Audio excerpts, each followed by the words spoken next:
God bless golf. Welcome back, listeners. My name is Chip Brook. Over to my left today, my partner Richie Stapleton, aka Richie Spice. How we doing, bud? Oh, doing great, Panda. How you doing this week? Doing fantastic. Richie, just like I was remote from the beach last week, Richie is remote up in Charleston, South Carolina. So, second attempt at this show today. First one had a little technical error. Hopefully, we'll be a little better on this one anyway. But hey, let's first off, thank you to those that are listening or have listened. Don't forget to add any comments about our show at any time. We really appreciate the support so far. Still don't know what we're doing, but hey, Not a clue. each week we're trying to get a little better. So let's jump right into it. A little recap of last week. Cognizant Classic. Good old Palm Nico Beach. Echeverria 67 on Sunday. That never hurts, and that was combined with just I don't know how else you say it, but just a collapse. Little mental breakdown from Shane Lowry, but great week down in Palm Beach. I know it's a great start to the Florida swing. As a Floridian, I'm always a big fan of that. But yeah, Lowry entered the day, was 13 under and just seemed to have everything kind of going right. And then at the very end, he just lost complete control. Relatable to anybody that's ever played golf.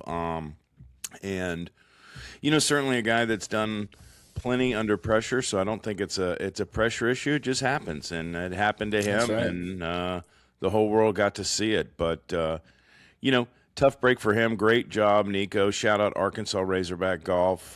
Just a bunch of studs come out of that place, and he's an example of one of them. But yeah, I'd love to hear your thoughts on what we saw last week, Richie. Oh, I think we all have a soft spot in our heart for Shane Lowry for some reason. We've watched him since he was 17 in the Irish Open, and certainly a hometown event for him. Wanted to, kind of mention it was a family tug for him. Wanted to win in front of his little girl, and so, who knows what was in his head coming down the stretch. Hard to finish at the Bear Trap, right? So I've never personally been there, seen it, or played it.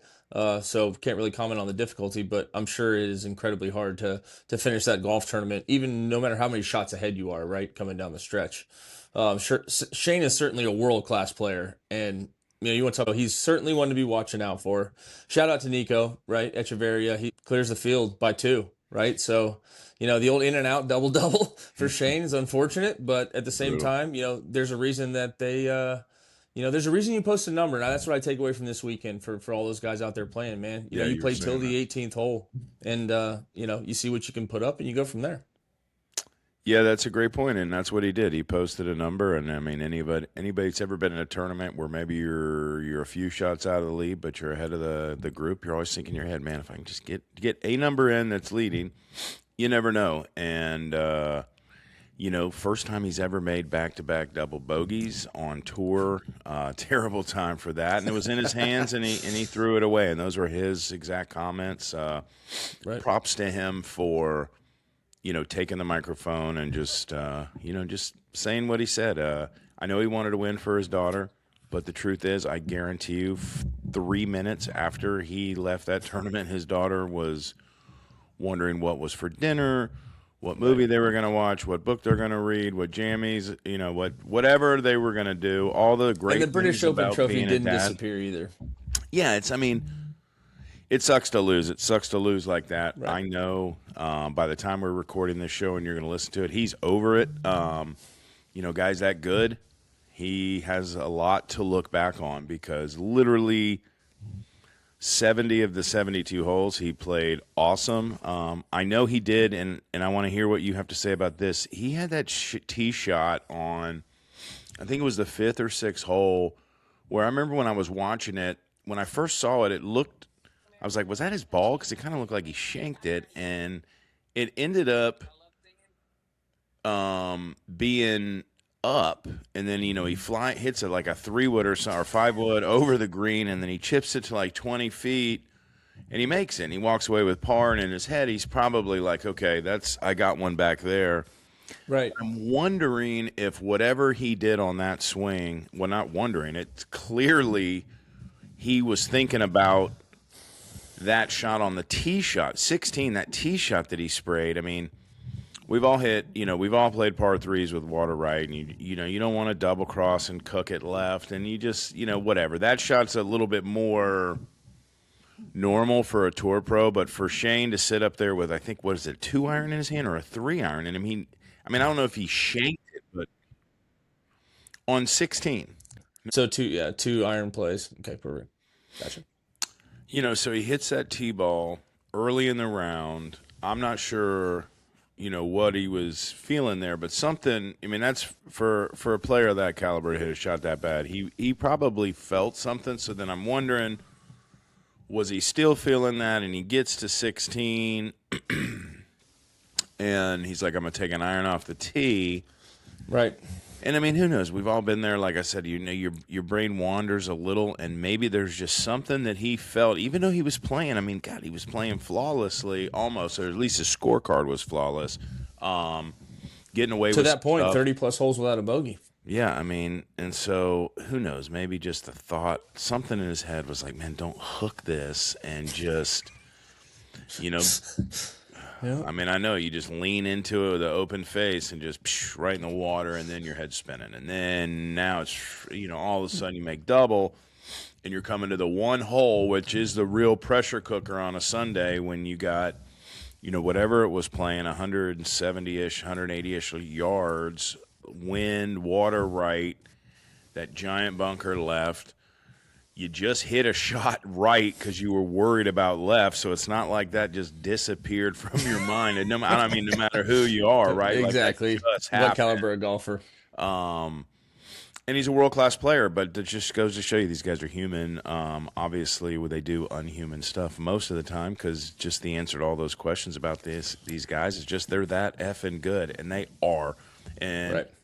I think it's more when we see guys do that, it's like, man, that's just so rare. Yes, they all hit bad shots, but to kind of have it like that and happen, I don't know if I want to compare this to, some sort of famous collapse. It's a Cognizant Classic, a fine tournament at a nice place, but when you're talking about Right. utter collapses, I'm not looking for a tournament like this. No, sir. And to your point, I think he's over it. I think by now he's over it, and he's getting ready to move on. Still gets a nice check. Not that he's overly worried about that. He obviously wants to win. He knows what it takes to win. And I'm thinking, if it's me, I'm telling myself I'm playing good enough to win. I don't want to use the word should have, but I could have won that tournament last week. I didn't. So let's just, delete that from our memory and work on whatever that is. And hopefully hit enough divots in the next couple of days to get those shots out of you. But other than that, any final thoughts on the tournament one and the Florida Swing, Richie, before we move on to one of our favorite events, Bay Hill? Yeah, I think it's great. It's a good prep for Bay Hill. The takeaway is you golf your ball till the end, and Shane Lowry had 4 bad holes in the last 54 holes, and that's it. So we've all done it. You move on, and because you got a huge one this week, and so next step, and here we go, right into Bay Hill. Does it get any better than Arnie's place?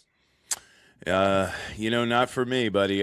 There's Right. just Arnold Palmer is just the coolest guy of all time in my book, and just To the king. an absolute hero of mine from a golfing standpoint, and just everything he did outside of golf. But signature event coming to my hometown here, Bay Hill, just down the road from me. This 7,500 golf course, which is just unbelievable when how hard this place can be, and is.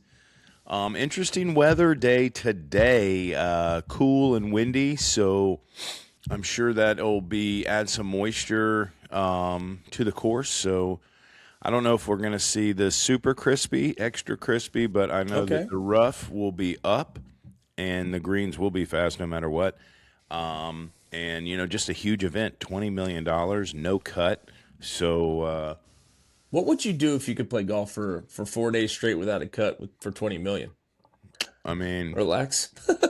yeah, these guys, they're, I think that depends on who you are. I think if you're that 25 guy ranked in the world. That's a pretty good spot. Obviously, the top guys in this tournament that are favored to win or expected to win, and then you got some guys that are, I shouldn't say happy to be here, that just kind of got in at the Joel very Dahmen. end. I know they added there was 10 guys added and then 5 extra guys. I don't know exactly how that works, but I know guys like Keith Mitchell get in.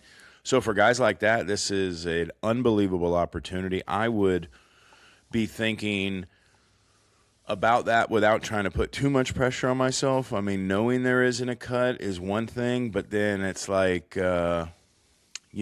this is a great chance to play 4 good days. I think I'd be saying I have 72 holes, and I wouldn't let a couple early bad ones deter me, like they might in an old school tournament where there was a cut after 36. So.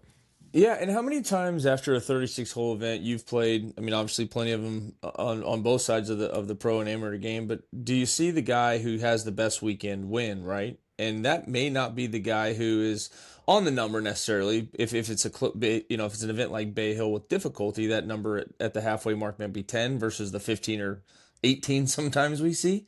But, if you're 2 under and you're 10, and you have a 15 under weekend, then all of a sudden you might be right there. And so I think Bay Hill is certainly a fair golf course if the wind dies down and the conditions kind of get to you. So I think it can make for some interesting golf. So keeping your head right for 72 holes is a must this week. I think that's without question the most important thing, is it not?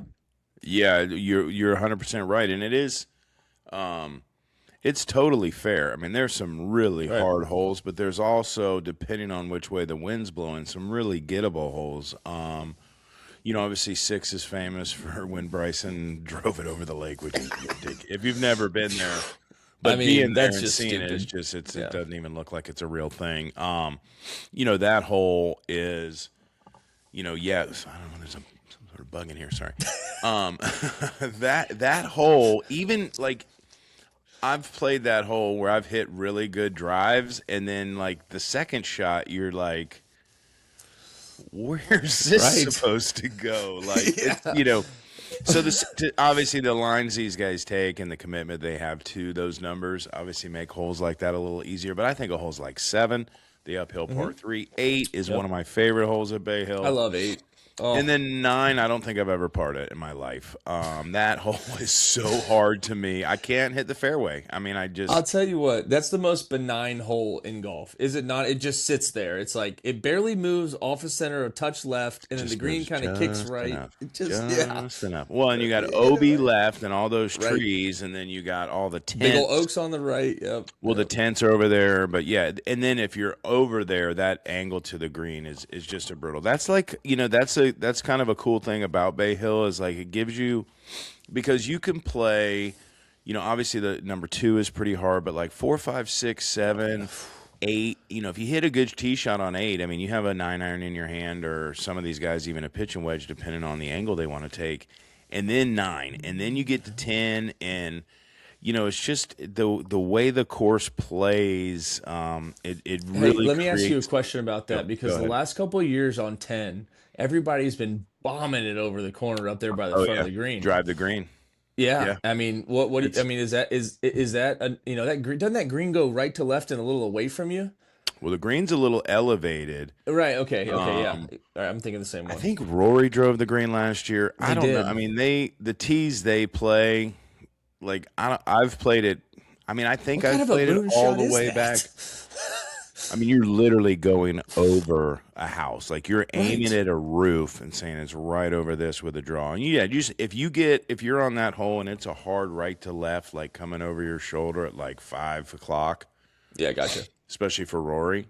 I mean, he carries it 40 past me, so I don't even I think what that stratosphere looks like. I think I did one time. I hit a driver and it got really close, maybe 20 yards from the green. When I carried the corner and it was playing maybe 370 ish. It's probably over 400 now, but. Well, just for those of you who've never been there, the other play is 4-iron between the bunkers to 150. Is it not? Well, it's nothing big, right? It's nothing over 2-iron for sure. Well, not for these guys. I mean, they could probably Yeah, pipe 3 wood right. down the middle or hybrid. All these guys have Yeah, their, this week seven wood. you'll see some clubs in the bag this week for guys, especially the guys that hit it further, that maybe don't get in their bag every week, because there are a few holes out here where you want that 270 shot, which for some of these guys, a hybrid 7, whatever, that's a hole. Now, when that hole's, left or right in the wind and you are hitting driver, I mean, there is some room left to miss it too. But strategically, based on the wind, normally this time of year, that wind, that hole's going to be playing downwind, and then just sets up the great theater for the back nine. And Yeah. 17, one of my favorite par threes, and then 18. I mean, how many iconic putts have we seen on that hole? Oh man. I mean, if you're, half moon or the half moon from Tiger Woods, you got Gomez on the hole out. That hole has just produced memory after memory for the PGA Tour, and it's why they keep coming back. It's why it's a signature event, because not only is it for the king, but special things happen there. 16, 17, 18 can provide some serious drama. Eagle birdie pars, is attainable if you're in the fairway on 16. So I always love watching it. Obviously, having a chance to play it's special, and knowing the course. I think anytime you know a course you've played and then see it on TV, that's fun to watch. And Bay Hill is accessible, and so that's what makes great Bay Hill as well, right? You can Yeah. go and stay and play, so that's cool too. Yeah, well, that's and that kind of goes back to the Arnie point. I mean, there's a lot of guys listening to this show, and then we know that have gone to Bay Hill on like a boys' trip or whatever, taking the wives to Orlando, yada yada, and you hear numerous times people were there just to play on a little vacay, and they're in there having lunch, and there's Arnold Palmer, and he comes over and asks how their food is and asks how the stay is. Next thing you know, they're in his office and they're just BSing with the king. And that's just how he was, While man. he reached the club. Yeah, I mean, just he talks about all the things that he talks about, and I think it's kind of cool too that his grandson Sam, who everybody there calls him Mr. Saunders. I mean, he's the man now. I mean, I think of Sam as That's a awesome. little guy, because not little but I mean, coming out of college, I remember when he first turned pro, and Good player in his own right as well. yeah, great player. And I mean, when you're Arnold Palmer's grandson, I think you want to be a great golfer, but there's a lot of opportunities and maybe just bigger purposes. I can't even imagine the Good point amount of good point there. information that has just dripped off of him onto to Sam. I mean, I'd a lot, I had a great relationship with my grandfather, but by the time I was 15 and 16, he was unfortunately kind of on his way out as far as like, the mental capacity. He didn't play golf or anything, but the time I spent with him when I was 8, 9, 10, 11 years old, that's stuff that I'll never forget. So think about Sam Saunders.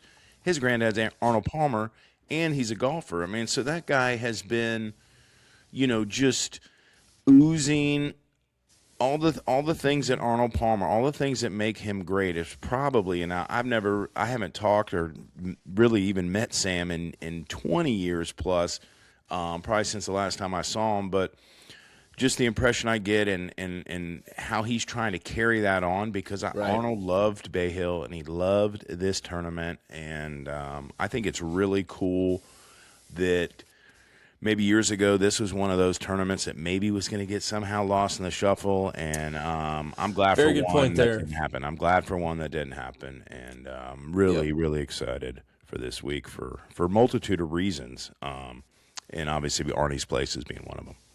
Absolutely. Yeah, and kudos to the PGA Tour for putting a jacket on it, cardigan, whatever, donning the cardigan and making it a season. special material, right? It's something that, I think players love trophies, but they love little pieces like that even better, right? So did you win the cardigan or not? Did you win a piece of Arnie's sweater?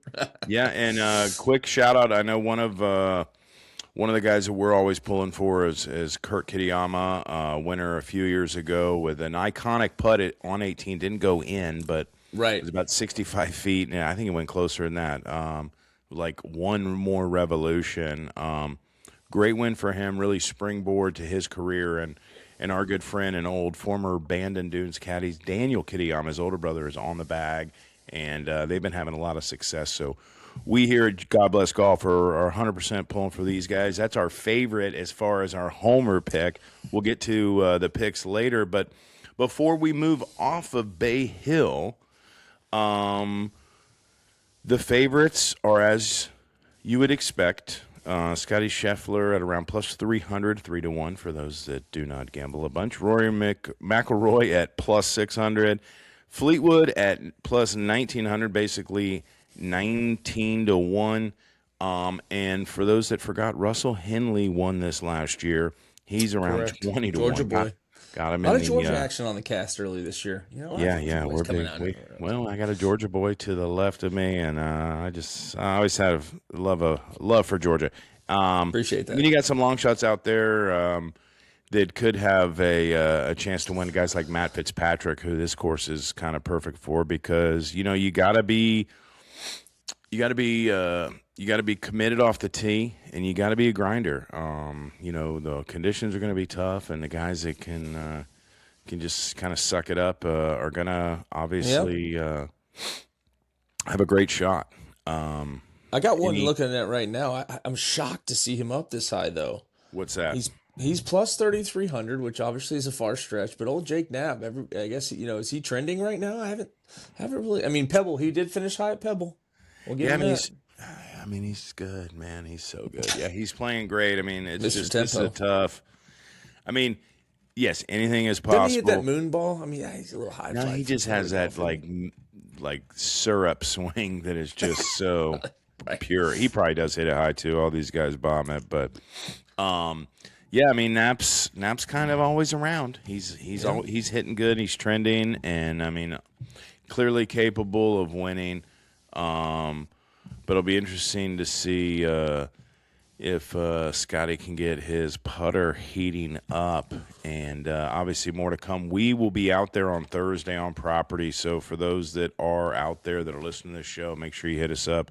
Comment in our Instagram. We'll be doing a few posts before we get out there as well. And before we finish up with current golf talk, we got a few topics to get into. I have to bring up something that I know Richie is going to have a lot to say about and probably knows a little bit more about this than me, and that is Patrick Reed.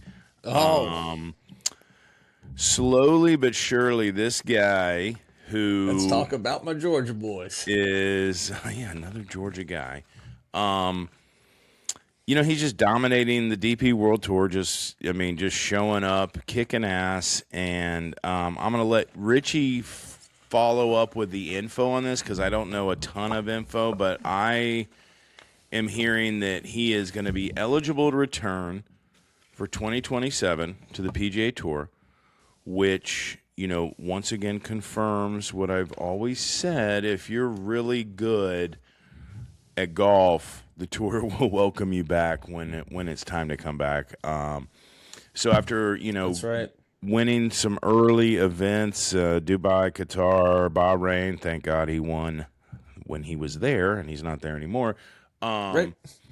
But when you think about his impact on tour, the guy won 9 times. He won the Masters. His nickname is Captain America. He basically just kicked Rory's ass when Rory was he's not afraid of anybody. He's an unbelievable putter.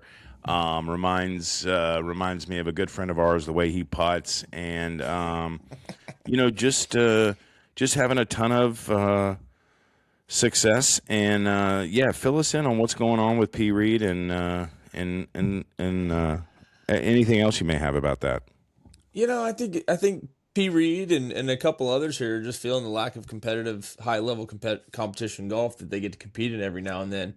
And he wins everywhere he goes. I mean, when's the last time you didn't hear of that man winning a golf tournament in 3 years? NCAA's, couple wins on tour, Masters in I think 18. Excuse me if I'm wrong on the reference there, but I believe he donned the jacket on Mr. Woods. 18. Yep. And then Live goes to Live after COVID, whatever, and then bang bang, right back in the DP World Tour. Which, by the way, there's plenty of good players out there who can golf their ball. Okay, so let's not act like the DP World Tour is watered down by any stretch of the imagination. It's certainly not the PGA Tour. It's certainly not Live, but No. Those guys are really good, though. Yeah.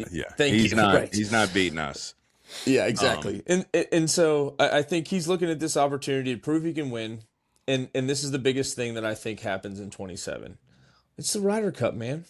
We need this guy. We we need this guy bad. The PGA of America needs to make sure this guy figures out a way to get on the Ryder Cup because he beat Rory shooting 75 if you really want to look up the stats. Yep. And it's about the moment. And, Yep.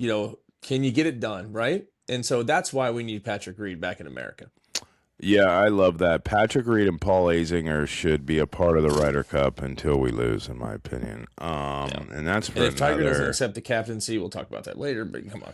Yeah, I mean, all signs are pointing to 2027 and Tiger being the captain, but I really don't want to talk about the Ryder Cup because for a lot of reasons, not having anything to do with last year. Shout out Euro, y'all were dominant. But Patrick Reed, the one thing that I've always loved about him, and I think most guys and golfers that even if you don't like the guy, there's one thing that he does, which is just absolutely, to me, is very rare, and that's his putting. The way he rolls in putts, and obviously there's a lot of great putters out there, and there's been a lot of talk about putting, and I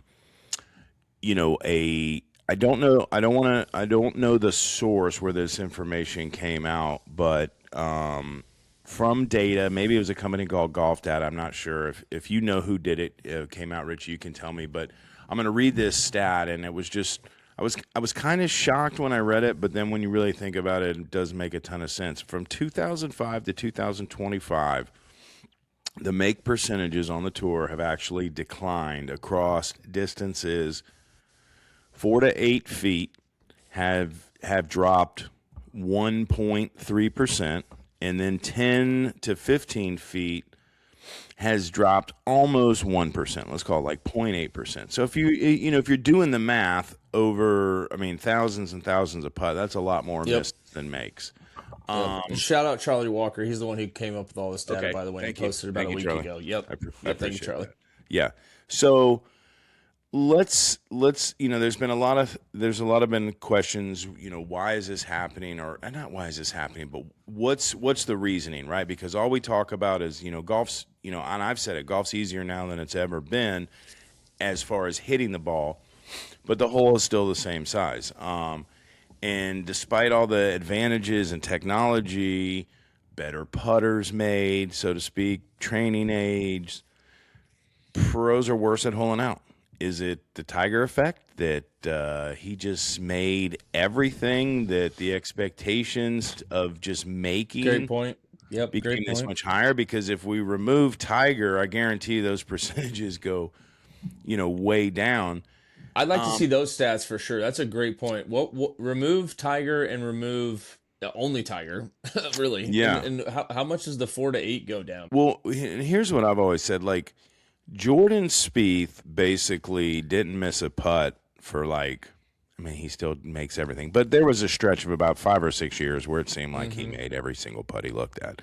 There are guys obviously out there that are, it's like they say in the NBA, it's a make or miss league. The PGA Tour, when it comes to putting, it's a make or miss. Guys either make putts or they don't, and there really aren't a lot of guys that used to never make anything that, all of a sudden just are used to miss a bunch and all of a sudden they make a bunch. Guys, yes, have improved their technique and they hit it better and the percentages are up and they're hitting more greens and they're making less bogeys, and so obviously they don't need as much. But as far as great putters go, there just aren't as many. There's very few, and I think. Do you think that has anything to do with the quality of which the greens? I think the greens are almost too good now, right? Back then, you think you don't hammer it? No, I think the greens are. Anybody that says because the greens are faster and the pins are tougher, that's the dumb. I'm not gonna say it's the dumbest thing I've ever heard. If you're 4 feet, it doesn't matter where the pin is. The pin could be one step off the fringe. If I have a 4-footer. Right, It doesn't matter where the pin position is. And if the greens are rolling 13, a 5-footer needs to roll 1 mile an hour. How hard do you have to hit a ball to make it go 1 mile an hour? You're making a ball go end over end with a piece of metal. You hear a lot of guys talk about speed. You hear a lot of guys talk about line. you hear guys. I mean, I know Scott Fawcett, Decade Golf. It's obviously amazing. It's worked wonders for a lot of people. But, and I don't know if it was him, so I don't want to misquote him. But basically, I heard this conversation. These guys were talking about leaving these putts shorts, and like, don't be mad if you leave it Can't do short. that. And I get it. We're all going to leave putts short every now and then. Putts are going to be short or in pressure moments, and you'll see it every Sunday on the PGA Tour. Early on, guys that hit it close and they leave those putts short. That's nerves, and that's okay. I mean, that happens to everybody. But I mean, Nico did it on Sunday. Left about a 2.5 footer or 3 footer to go ahead and seal the deal. yeah, I mean, and Bridgman did it too. I mean, Yep. I don't care how good you are. I'm sure Tiger will say the same thing. When you're in those kind of moments, you can't feel your arms, you can't feel your hands. You are just trying to have your brain, hopefully, and maybe praying, please, Lord, make my brain remind my body what to do, because I've done it a gazillion times. Yeah. But, Give I me mean, a great central nervous signal. yeah, I mean, all of those guys are feeling it. So if the putting numbers haven't changed, and I guarantee really you, haven't. anybody that goes to Bay Hill tomorrow, which is on a Wednesday practice round, you'll go out and you will see the player, the caddy, probably the putting coach. I'm sure the physio guy will be over there somewhere as well. And the guy will be hitting 6-foot putts. And just, they'll be talking, they'll be teasing the ground. And I know there's a lot of guys that are out there that are great instructors and know putting. But I think you said it earlier today when we were talking, Brad Faxon, it has to drive him crazy watching Rory putt, because Brad Faxon is like the purest putter you've ever seen, and he's like, how can Rory, who can do all of this stuff, how come he doesn't understand exactly what I'm trying to teach, right? Oh man, it's a gross determination of what Faxon tries to do, and Rory still can only just swing it for me. Right, and anyway, if Brad Faxon don't get me started on that. could have hit a fairway in his career, I mean, with the way he putted, you know what I mean? And maybe that's why he was such a great putter, because he didn't have a lot of opportunities. But like, the point being is, like, you're out there, you're teaching all this stuff, and I'm not saying I know what the right answer is, but I can sit there on a, what do you call it, inside down the line, or I have a putting mat in my garage, and hey, when I'm practicing on my putting mat for tournaments, there's a lot of things that it does help me do, releasing the ball, this, that, and the other. But if you only knew what really made your putting work. Yes. Okay, so that's funny you say that. Tell me, please, because I'd love to know.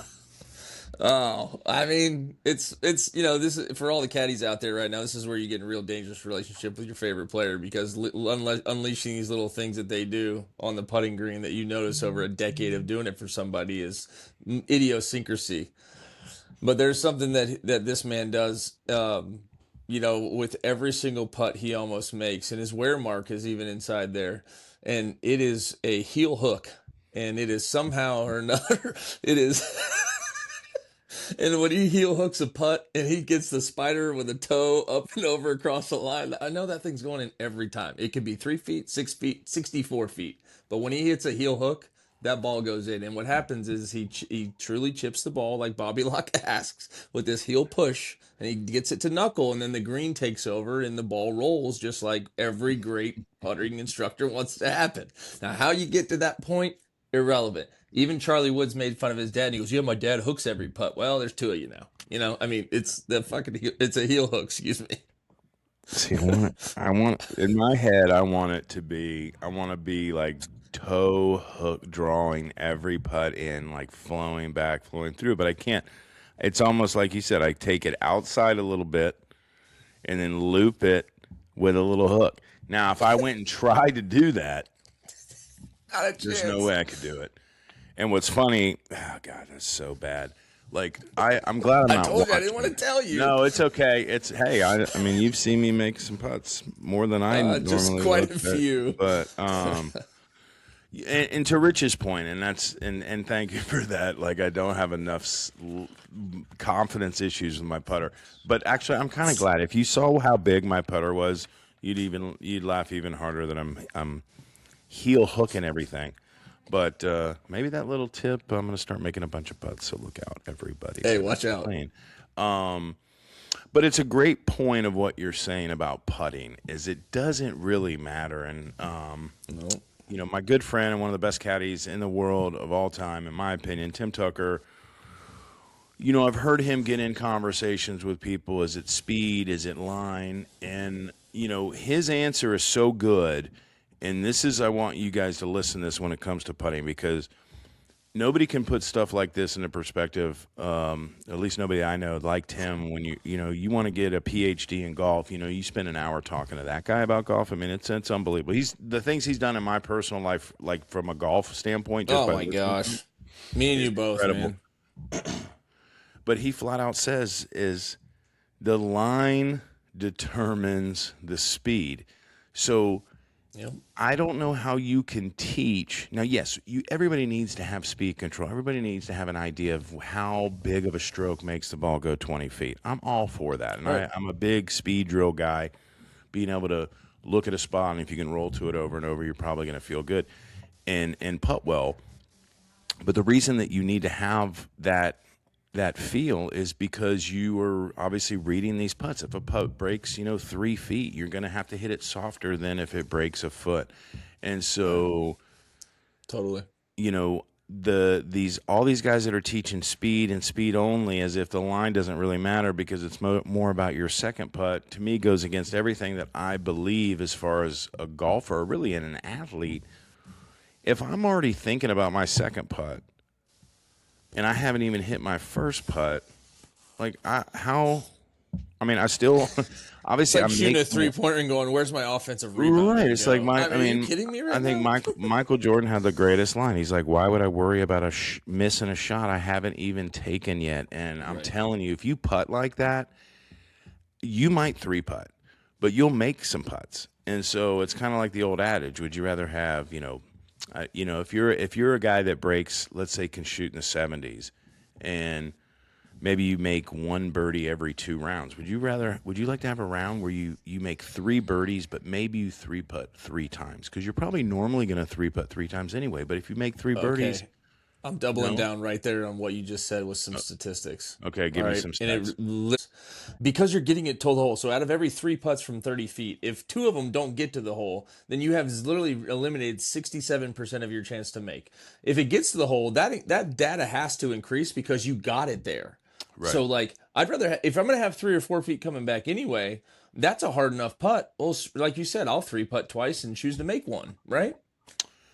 Well, nobody wants to 3-putt, and no one has right. ever. But I mean, obviously, we're all gonna do dumb shit and make 3-putt and make bogeys and doubles and this, that, and the other. But if you're worried about 3-putting, you're gonna 3-putt. I mean, that's just I don't Yeah. Well, ever.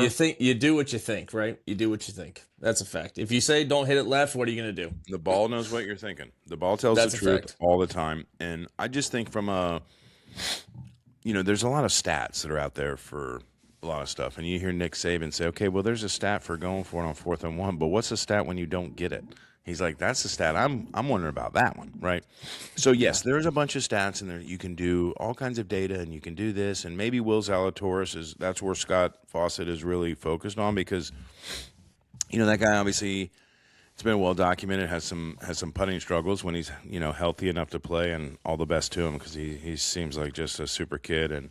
But Can strike it. it seems like they're trying to just teach him just get it near the hole, And I think a lot of this is too. These guys are afraid to tell these pros what they really think because these guys are so sensitive. And these guys that are these, I don't want to call them hanger-oners, but these players have these packs of people with them. And I think you need some guys. I don't think you need all of them all the time. I don't think you need 6 guys taking notes while you're hitting 4-yard chip shots, Did you see Keegan Bradley's little tweet the other day about what it really costs to be a high-level travel guy? Oh, I want to know what those budget numbers look like. Well, why do you think they're all hanging around them? I mean, let's be honest. I mean, hey, I make good burritos. I'll be your burrito guy. You know what I mean? There's opportunities out there for these guys. These guys are making a ton of money. But I think that the ones that are, it's almost like, I don't know if they're just so good and they're bored or someone's like, you need this guy, you need that guy. I think putting is kind of of all of the things that you can teach, I think teaching somebody to make a ball roll over and over is probably pretty easy. The feel part, and maybe it's like part sports psychologist, part, putting coach, but like, are you really coaching them? Are you teaching them anything? Or are you just talking to them about what they're already doing? And maybe that's what they need. Maybe that's what they all need for every club in their bag. They want someone to make them, feel better. Feel good about it, yep. What I do when I feel bad about how I putting, I just go putt with something else, and then just go straight to the garage doesn't and work find number either. 45. Yeah, and then I end up back with, it's like I'm back with my putt. I don't have a putting coach. I have a putter that I basically hook draw in the hole, and I can't live without it. And then if that doesn't work, you go to the PJ Superstore and figure out what you can't miss with, and you still don't buy it. Yeah, but again, I think this. And obviously we've talked about it because it is a fun topic to talk about. It's kind of like that statistical noise issue. Like, is this really a thing? Or Right. here's some stats, let's debate it. And in reality, we're talking about a 1% drop. But when you do think about how everybody says, all these guys bigger, stronger, faster, these guys are better, yada, yada, yada. I mean, maybe they're not. Maybe they're not. And I'm a big proponent of, I don't think they are. I think they are bigger, and they certainly are stronger. And I guess, I don't know what being fast has to do with being a golfer, but they probably are faster. Yeah. Not quite sure they're better golfers. But that can be led for topic for discussion. Love to hear your comments on this topic because it is one that is fun to talk about, and it doesn't hurt anybody's feelings when we talk about it. But I tell you what putting does lead to. Yes, there's a lot of glory in putts made, but in the reality, missing putts is probably the closest thing in sports that can turn a normal human into The Hulk. like the Hulk or like a serial killer or like Rage. We've all been there, and it's just there's nothing more mind-numbing than playing a hole that's 540 yards, and in two shots you hit it 536 yards, and then you three-putt from 12 feet and make it. Like, how is that Nice even par, possible? David. Yeah, exactly. Hey, great drive, Chip.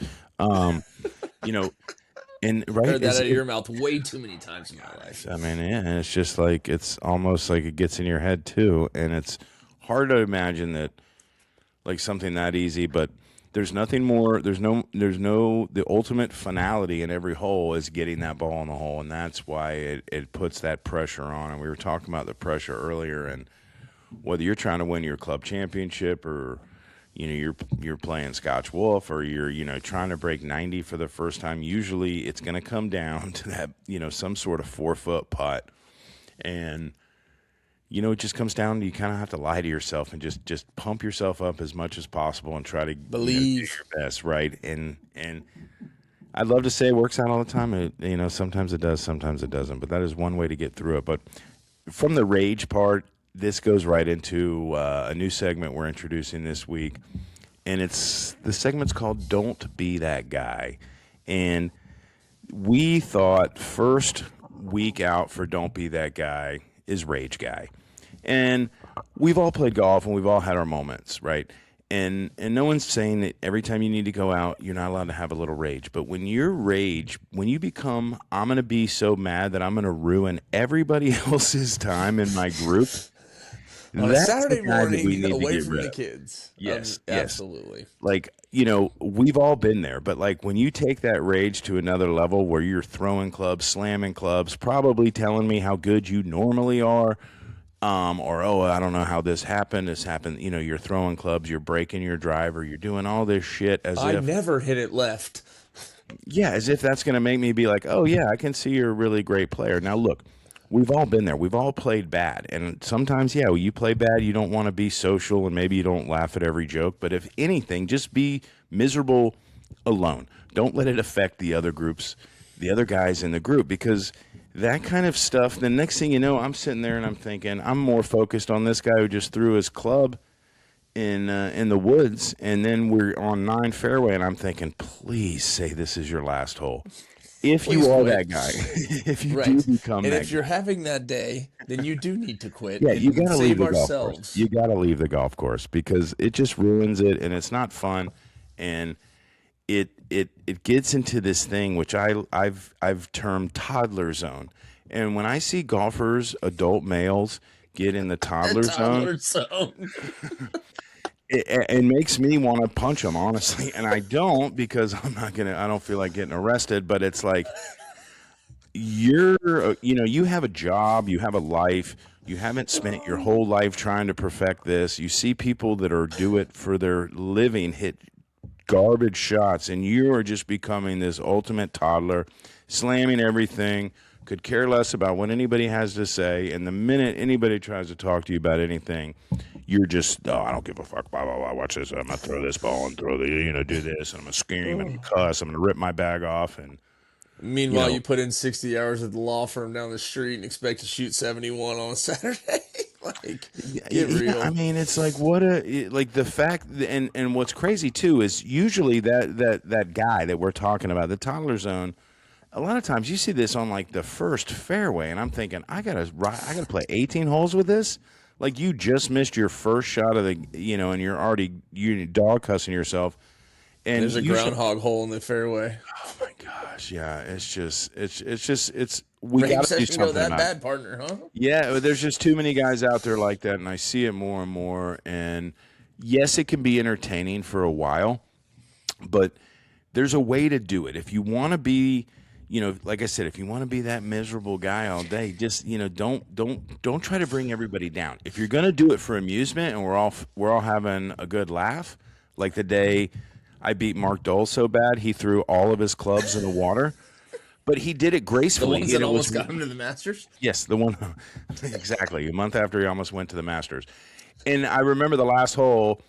It was one of my finer moments, and I just absolutely thumped him. And I think he had a putt for like bogey, and he missed it on 18. He's like, "Well, it's the only club I got left." And but it wasn't a violent. It was just a soft, like he's throwing a little baby simple. Yep. in the pool. It was elegant. It was elegant. Yes, Yes, and if it was you could classically done. yes, and he did not ruin anybody's day, and Not he was the Kept most to himself. yeah, Gentlemanly. he was tired of those clubs. Right. So there is a way to And do with all that. due respect, if I had to look down at those again after where we were at, coming home losing to a double eagle, I'd throw them in the pond too. So Yeah, Marcus, I mean, those well things done probably while needed to being be that, while not being that guy. Yeah, he wasn't that guy.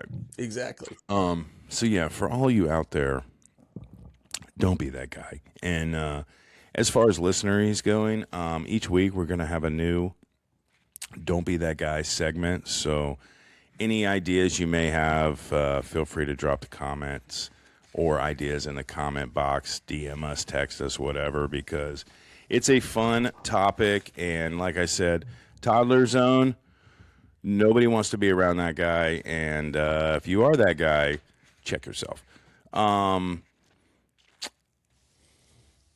As far as before we get into rapid fire, again, want to thank everybody that's tuned in, everybody that's been reaching out, giving us support to this show. Smash that subscribe button, give us a rating, share your thoughts via email, Instagram, Twitter. Like I said, we're going to be at Bay Hill on Thursday, so just hit us up, reach out. We appreciate any feedback, good or bad. We can take it, and clearly. Whoa, what was that? Clearly, there's a lot to improve on. I don't know what just happened there, Richie, but I think we're back online, so good. We're still here. I haven't noticed a change. Okay, good. What do you got? Lead us. So we got a little rapid fire coming home here. We're just going to ask you a couple of quick ones here. We got a lot of good topics today. So starting off, over under, Scotty Scheffler, 12.5 under par. 12.5. Even though, like I said, we really want Kurt to win, I think this is Scotty's week. Okay. I'm going to go over. I think he shoots 14 under and wins by 3. Oof. Okay, let's go with 2027. A little forecasting here. P. Reed makes a great return. We've got a couple victories. we're trending toward the Ryder Cup, whatever. Is he the hero or is he the villain in his return? I think there's going to be a group of guys, whether they're, just fans, podcasters that don't like this guy. Okay. But truthfully, he's going to come off more as a hero because the fact is that the PGA Tour needs Patrick Reed. He's one of the best players in the world. This is the best tour in the world. So having him back, I think I don't think he'll be the villain. I think he embraces who he is. I don't think he shies away from that. And I don't know him at all. So is he misunderstood? Is he who everybody says he is? I don't know. But as far as his role on the 2027 PGA Tour, he's gonna be a hero behind the scenes because the tour needs this guy. You need more players like this. We didn't really talk about it and at the beginning, but the Brooks Koepka era where he was kind of had this persona of kind of this, tougher than nails. I just roll out of bed and Right. features, and I don't like to practice, and private clubs are stupid, and all that stuff that he was saying in those days. And Yep. he's winning majors like they're giving him away. And then now, they welcome him back to the PGA Tour. I don't think he moves the needle. I think we're glad that he's back, but I don't think he moves the needle as far as interest, other than maybe as a 5-time major winner. Obviously, it adds a lot of strength to the tour, but he's definitely showing a softer side. I know he's giving that cake out to Hideki, for his birthday. Happy And birthday. Yep. made Yep. the cut. Made a good run at the cut. And I don't think he was ever a threat to win. And obviously his game is trending. He's got some putting issues, but his Spider. comeback. I just think Patrick Reed's comeback is going to move the needle more than Brooks. Sure. Even though Especially with Brooks the recent wins. even though Brooks's resume is better, and Patrick Reed's got 4 majors to play in this year. Wouldn't shock me if he wins one of them. The way he's playing, to be honest. Yeah, shout out Shane Bankin. He's calling for P. Reed to win the Masters this year, which I think is a phenomenal pick. Yeah. I like that guy a lot. Lefty from California, I believe, and I think Shane's from Arizona, but he is a lefty. lives in California. Well, he probably lives in California. Yeah. Let's wrap it up with 2 quick ones here.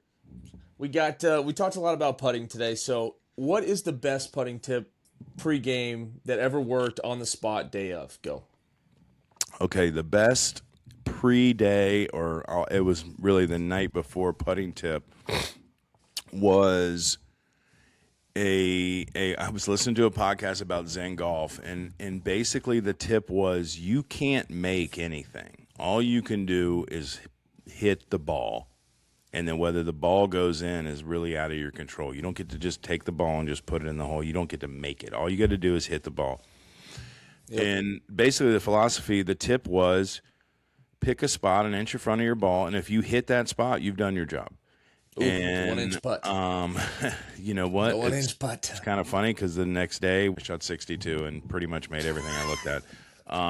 Didn't really make anything the rest of the didn't Great make visor anything there. the next 2 days, but it's funny. It was one of those tips kind of stuck with me, and I was kind of in the zone, I guess, focusing on that day, and by far the best tip I've ever heard as far as like a quick one. And last but not least, we've all done it. We've either stopped by the mall, the Golfsmith when it was around, the PGA Superstore. What's the best putter you've putted with on an AstroTurf surface that you never bought? Man, that is a great question. Because no one spends, first of all, a little info on the Panda here, no one spends more time at the Turkey Lake putting facility than Mr. Brook. Okay, so I'm lucky enough that I have 2 PGA Superstores in my area of where I live. The Turkey Lake Superstore, by far, their greens are Augusta-like. So if you're ever going to play, You need a local report. Oh man, they're rolled at about a 13. I'm telling you, you go in there, and if you're not used to it, you will putt it it'll end up in the simulator. You'll be walking off the putting green going after your ball. That's how fast they are. Superstore that's really close to my house, they roll about 10, 9.5, 10. So it's probably more normal than to the conditions at my home club. But if there is a putter that I've used, and I continue, if I'm in there, I'll use it. I'll hit a couple putts with it, and I don't know what it's called, but it's the Ping that has the little hole in the back. It's not the Crazy. It's like called like the Piper or something. The one that you can put like the whole ball on. Yeah, you can like pick the ball up with. No way. Oh yeah, that thing That thing indoors. fits inside a whole cup too. I think you can just smash it in the hole and pull it out. Yeah, right? you know that's true. I never did that because I always leave the pins in, but at the superstore. But yeah, The that Superstore. putter, I've probably hit in my life over 1,000 putts with that putter. Never even dreamed about buying it ever. I mean, for a man who putts with the ugliest thing on earth, I can't Oh, believe you've never God. gamed that. It's crazy. I don't know. There were times where I was like, is this really, or is this one of those indoor things? And of course it's an indoor thing. But yeah, that's a classic, especially for, for those that have been, You know there's it. nothing better. And I say, I'm in there all day and you just hear me just making everything. Yeah, it's a different game. It's not quite I'd probably dominate TGL, man. That indoor Well, putting's, my jam, but, if yeah, they get their so- simulator right, that'd be right. yeah, absolutely. Well, that'll about do it for episode number 5. We are 5 in the books. I can't believe we made it to 5. And Man, this no kidding. is just, By the grace it's of just God. the beginning of, like I said, we're like a marching band of nowhere right now. We have no idea where this is going or what we're doing. We're having a lot of fun. And like I said, I appreciate everyone that is tuning in. Again, subscribe, like all of the things that you're supposed to do with the podcast. Do all of those things. Let us know what you like, what you don't like. Again, Richie and I will be around Bay Hill on Thursday. Hit us up, and we'll be back next week to obviously recap, hopefully, an exciting Bay Hill, and then preview the TPC, a.k.a. the Players, Ponte Vedra Beach, one of the greatest venues to watch golf in the world. Looking forward to that. Richie, you got anything before we say goodbye for this show? Oh, hit us up. Let us know if you're going to be out at Bay Hill. Track us down. We'll probably have some cool things for you if you find us. And everybody have a great weekend, and God bless golf. That's right. God bless golf. Have a good night, everybody. See you, Richie. See you, buddy.